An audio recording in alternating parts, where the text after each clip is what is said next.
கேணி 2 கேணி இருக்குது. 2 கேணியில் ஒரு கேணி நிறையா தண்ணி நிறையா மகிழ்ந்து இருக்குது, இன்னொரு கேணி வெறுங்கேணியாக இருக்குது.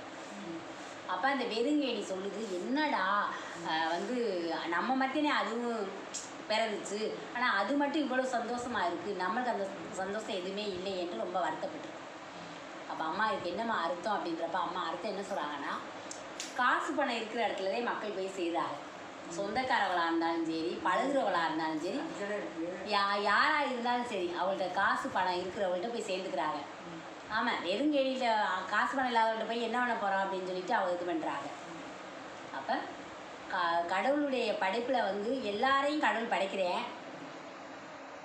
ஆனால் வந்து தகுதியை ஒருத்தவள்கிட்ட கொடுத்துட்டேன், தகுதி ஒருத்தவள் இல்லாமல் பண்ணிடுறேன். அப்போ நம்ம தகுதியாக இருக்கிறோம் அப்படின்னு சொன்னால் நம்ம செஞ்ச புண்ணியம்,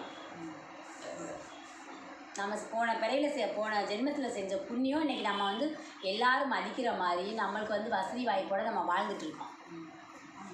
நம்ம வாழ்ந்துக்கிட்டு இருக்கிறப்ப நம்ம வந்து அவள் இல்லாதவங்க அப்படின்னு அவளை வந்து ஏளனமாகவும் இலக்கமாகவும் பார்க்காம நம்மளால் முடிஞ்ச உதவியை செய்ய இருக்கிற இடத்துக்கிட்டே தேடி போவாங்க எல்லாருமே. இல்லாத இடத்துல யாருமே தேடி போக மாட்டாங்க, நமக்கே தெரியும் நல்லாவே. அப்போ வந்து என்ன சொல்கிறானாத்தா, இல்லாதவன் இருக்கப்பட்டவன் பார்க்காதீங்க, எல்லாருமே பாரபட்சம் இல்லாமல் பாருங்கள். ஆனால் இந்த கலியுகத்தில் இருக்கப்பட்டவங்களே எல்லாரும் போவாங்க, அப்படி யாரும் பார்க்க மாட்டாங்க, இருக்கிறவங்களதையும் தேடி போகிறாங்க. சரியா, அதுவே இந்த காலம் அப்படி ஆகி போச்சா.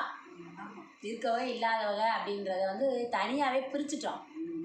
இவங்க இல்லாதவங்க இருக்கப்பட்டவங்க அப்படின்னு பிரித்து வச்சுருக்கோம். அப்படி பார்க்காம பாரபட்சம் இல்லாமல் எல்லாத்தையும் வந்து நம்ம வந்து பார்க்கணும். மனுஷனாக பிறந்துட்டோம், எல்லாருமே இந்த கலியுகத்தில் சந்தோஷமாக இருக்கணும். நம்மளால் முடிஞ்சதை அடுத்தவங்க கொடுத்து உதவி செய்யணும். சரியா?